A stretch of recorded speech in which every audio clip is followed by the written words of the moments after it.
of Management Studies IGNOU presents an audio book on the course Mmpc 011 titled Social Processes and Behavioral Issues for MBA Program.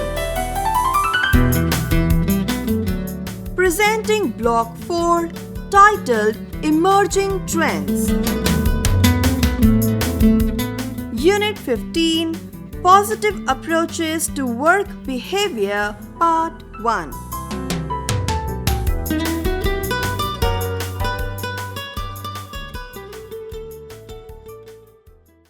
Objectives. After the completion of this unit, you should be able to understand 1. The aspects of work behavior and the concepts of optimism, happiness and well-being. 2. The areas of application of the above concepts in the workplace. 3. The concept of spiritual intelligence and its importance at workplace. 4. The role of emotional intelligence in organizations.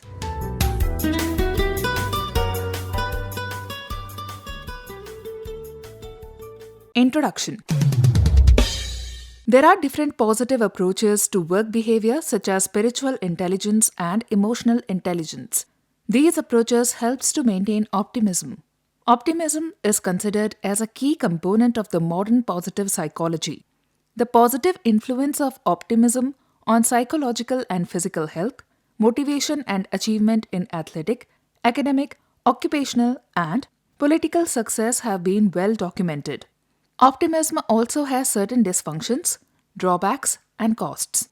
For example, an individual who tends to be optimistic about his or her future health can neglect needed physical and nutritional maintenance, or an optimistic manager may neglect making the needed action plans to attain organizational goals.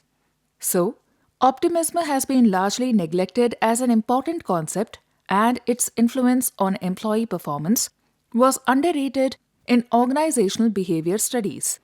Optimism is defined as power of positive thinking in general.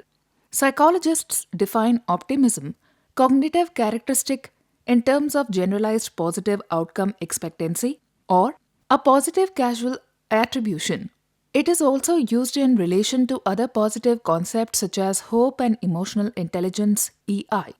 Dimensions of optimism. Optimism as human nature. Early psychologists and philosophers considered optimism as a negative aspect, and they claimed optimism as an illusion. Only in 1960s to 1970s did psychologists realize that many people had a positive bias to themselves than the actual reality. This positive bias was further considered by neuropsychologists, evolutionary psychologists, and anthropologists as a basic part of human nature. Optimism as an individual difference. Modern psychology treats optimism as an individual difference, as people have varying degrees of optimism. Treating optimism as an individual difference focuses on cognitively determined expectations and causal attributions. Seligman has identified causal attributions that optimists and pessimists tend to use to interpret bad events. He proposed that pessimists make internal, stable, and global attributions. Internal, their own faults; stable, will last long time; global, will undermine everything they do. While optimists make external, unstable, and specific attributions. External, not their fault; unstable, temporary setback; and specific, problem only in this situation. Some unresolved optimism issues. 1. Little versus big optimism. Optimism may vary in level and degree in individuals. 2. Optimism versus pessimism. Though optimism and pessimism are considered to be mutually exclusive, they may not be. 3. Learning and sustainable optimism. Although optimism is sometimes considered as a stable personality trait, research shows that optimism can be learned and applied.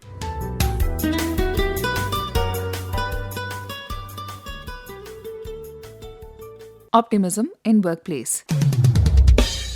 Optimism is both motivated and motivating, has the desirable characteristics of achievement, health, and perseverance, makes external, unstable, and specific attributions of personal bad events, and is linked with positive outcomes such as occupational success. So, optimism is a very positive force in workplace. Though optimism has been proven as a positive power at workplace, only realistic optimism leads to effective leadership. It should not be misinterpreted with false optimism. Some jobs and careers where optimism is valuable are advertising, social services, health, customer service, product design, public relations, and sales. There are also jobs which are not suited for highly optimistic people, and a level of mild pessimism would be beneficial. Some of such jobs can be accounting, financial control, technical jobs related to safety, etc. Application example: half full or half empty. Although not extensively, the research on optimism in the workplace has found to be on the rise in organizational behavior literature. Some people view their life and day to day events happening in their life as half full, while some view the same as half empty. Here are some examples. 1.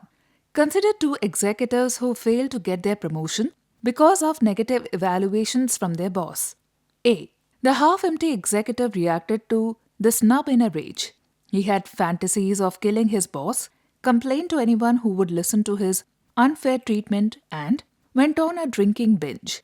He felt like his life was over. He avoided his boss and looked down when passing him in the hall. In an interview, however, he admitted that though he was angry and disappointed, he still felt that he was not capable enough to be promoted and he was not in a position to change. B.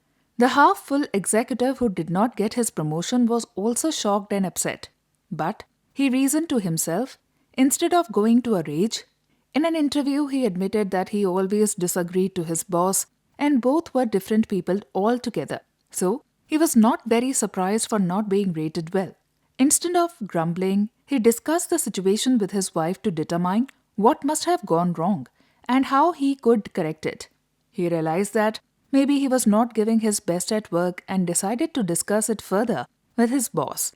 Next time, in the meeting with the boss, he had a proper discussion where boss admitted that perhaps he was wrong and he admitted that he was not giving his fullest at work. 2. Another half-full case is Annie Biscuit of American Express. She was relieved of her duties as head of Optima Card Division when it was discovered that some of her employees had hidden millions of dollars of bad debt. Although not involved, she was held accountable and was shattered by the setback. However, instead of quitting, she was still confident in her abilities and took a lower position trying to save the company's failing merchandising service division.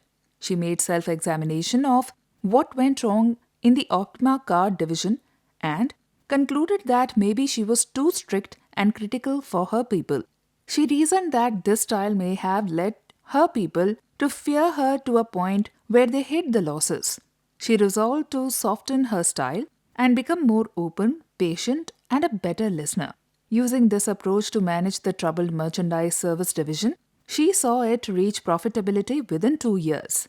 Perhaps the greatest half-full case is Arthur Blank, the founder of Home Depot. In 1978, after personality clashes with his boss at the hardware chain Handy Dan's, he was fired. Instead of getting angry, he got even.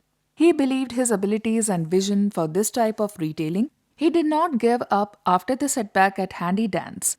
When an investor approached him, he jumped at the chance to put his talents to work and founded Home Depot.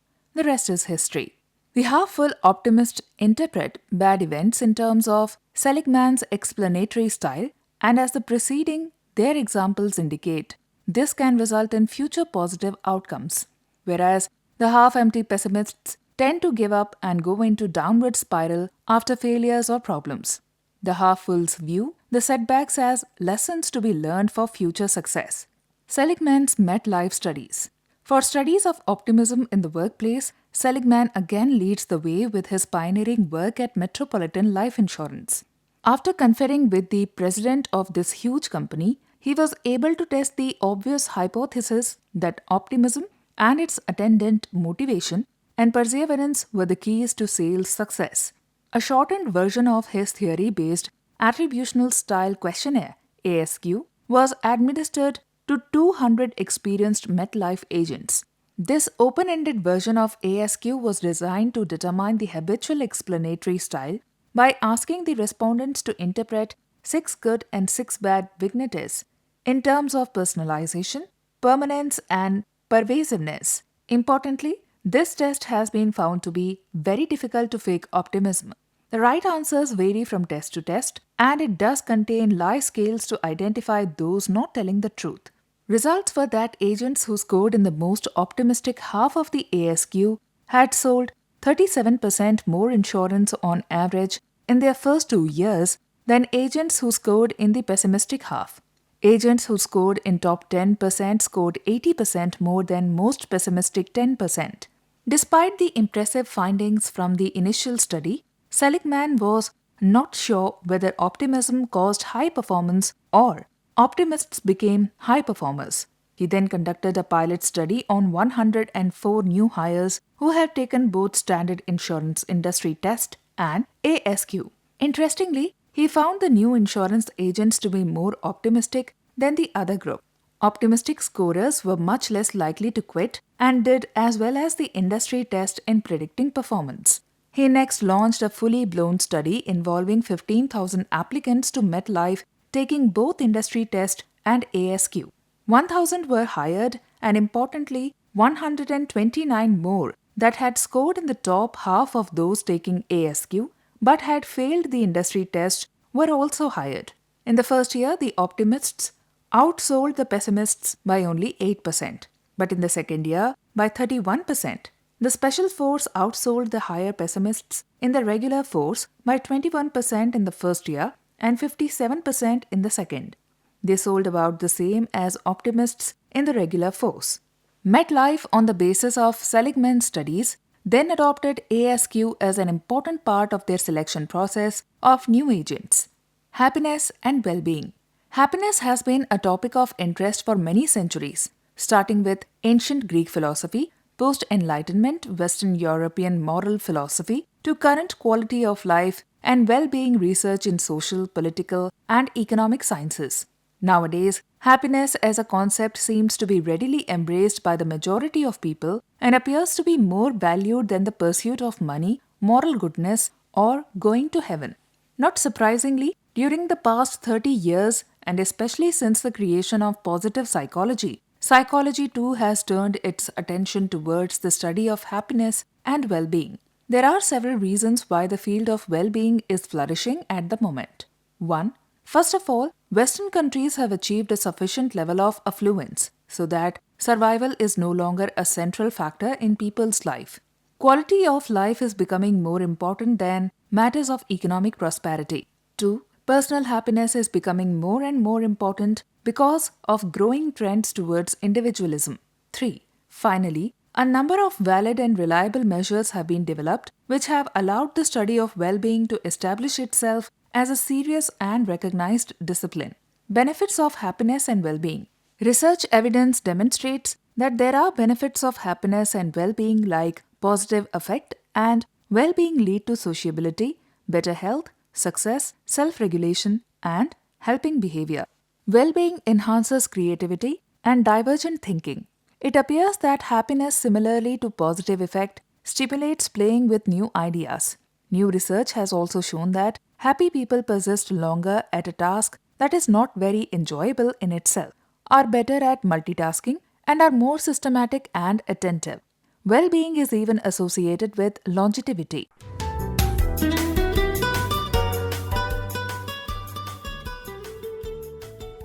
Happiness objective or subjective.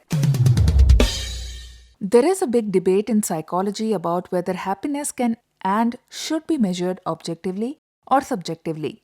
Some argue that it cannot possibly be measured objectively because none of the obvious behaviors can be linked to happiness in a reliable manner.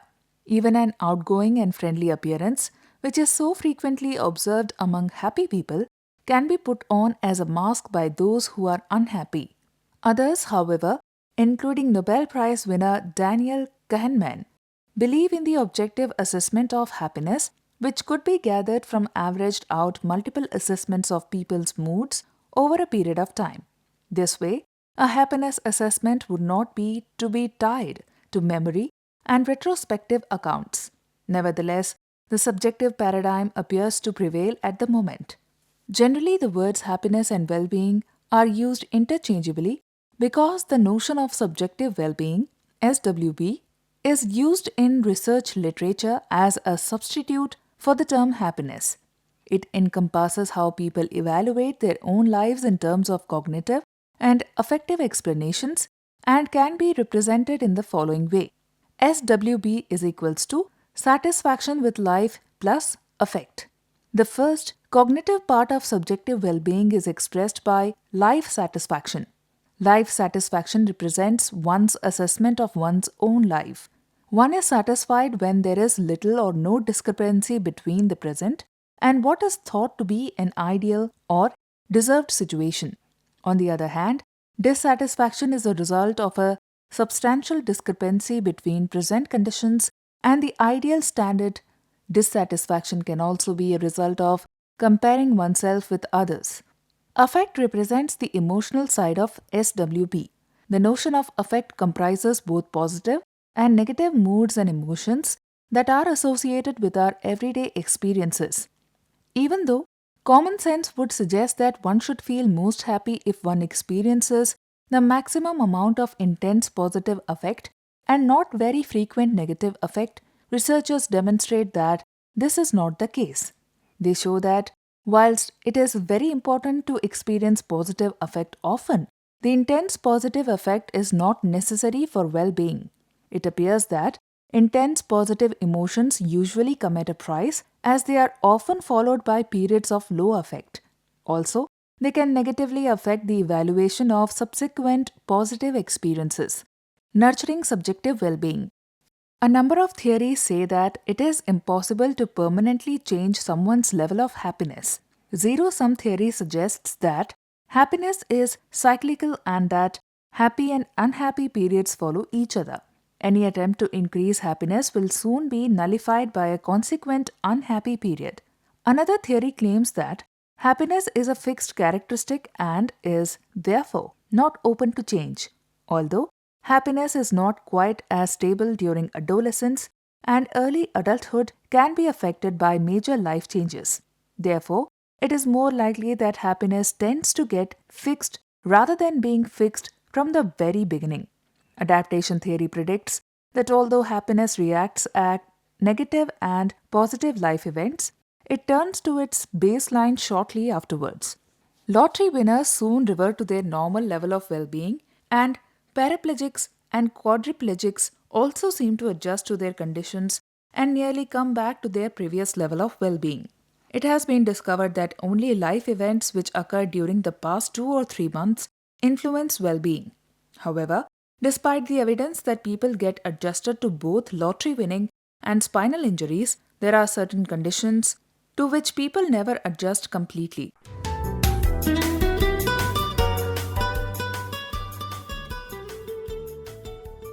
Spiritual intelligence (SQ) at workplace. In early 20th century, IQ, rational intelligence, was the big idea. Mid-1990s, Daniel Goleman popularized research from neuroscientists and psychologists which demonstrated existence of EQ, emotional intelligence. EQ is a basic requirement for use of IQ. Now further research shows there is a third Q, spiritual intelligence or SQ. This is the intelligence with which we address and solve problems of meaning and value, the intelligence with which we place our actions and lives in a wider, richer, meaning-giving context. SQ is the necessary foundation for both IQ and EQ. It is our ultimate intelligence. It allows us to be creative, changes the rule, alter situations, to dream, aspire, and seize the uses and limits of both understanding and compassion. EQ allows us to judge a situation and behave appropriately within it. SQ allows us to ask if we judge a situation and behave appropriately within it. SQ allows us to ask if we want to be in it at all or would I rather change it, create a new one. IQ, EQ, and SQ correspond to 3 distinct neural arrangements in the brain.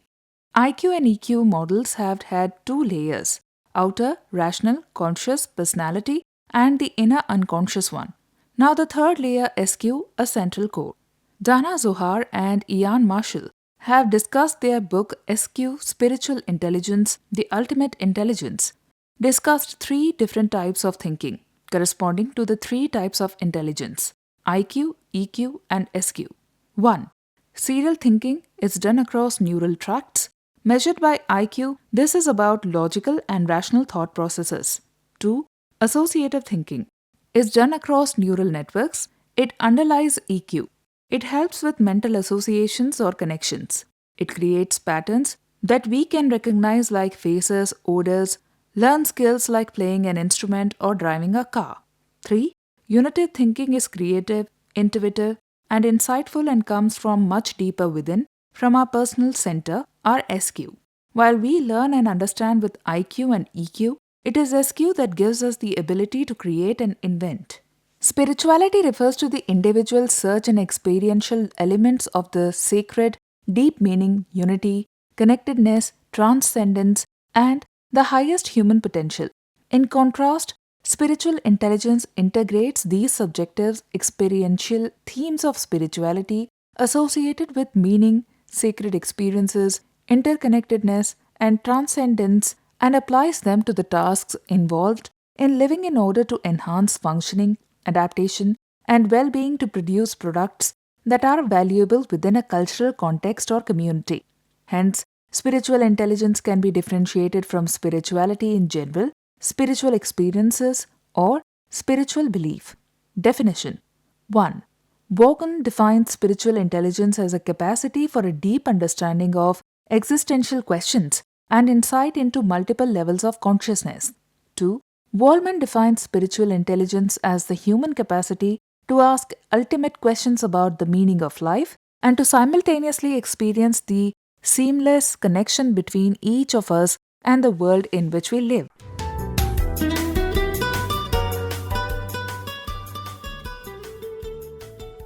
Concept of SQ. Spiritual intelligence is defined as the ability to apply, manifest, and embody spiritual resources, values, and qualities to enhance daily functioning and well being. Despite the overlap between religion and spirituality, there is general agreement on the distinction between them. Religion is focused on rituals and beliefs with regard to the sacred within institutional organizations, and spirituality refers to individual experiential elements of meaning and transcendence. 3 modes of brain processing. Neurological studies have established that the brain has 3 distinct processing modes called serial, parallel, and synchronous. Serial processing is associated with IQ functions in the left brain. Parallel processing is associated with EQ functions in the right brain. And synchronous processing is associated with SQ functions in the whole brain. Neural basis for spiritual intelligence. 40 Hz oscillations propagate across the whole brain synchronously and are associated with conscious attention and the state of presence. By linking part brain functions from both hemispheres into the integrated field of the whole brain, 40 Hz synchronous oscillations connect mind, self, and world into a meaningful whole. Consequently, 40 Hz oscillations constitute the neural basis for SQ. SQ brain circuitry. Recent findings in neuroscience confirm that spiritual intelligence is hardwired in the human brain, but SQ brain circuitry remains largely dormant and undeveloped unless the SQ neural network is actually used. Random moments of spiritual intelligence occur spontaneously, but not very often. Therefore, it's important to know how to activate SQ intentionally, thus converting spiritual intelligence from a random fleeting experience into your most valuable personal resource. Neuroscience confirms that spiritual intelligence is hardwired in the human brain. Qualities of spiritual intelligence. The qualities of spiritual intelligence are the native qualities of consciousness itself, which are experienced at the subject pole of attention in moments of presence in the form of wisdom, compassion, integrity, joy, love, creativity, and peace. By identifying with consciousness itself, instead of identifying with states of body and mind, we activate spiritual intelligence and thus experience its qualities. This shift in identification corresponds to the shift from ego to soul. Spiritual intelligence is therefore the intelligence of the soul.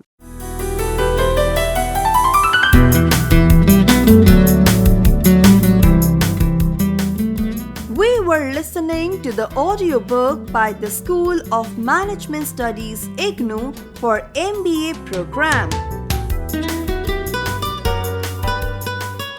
Course code Mmpc 011, titled Social Processes and Behavioral Issues.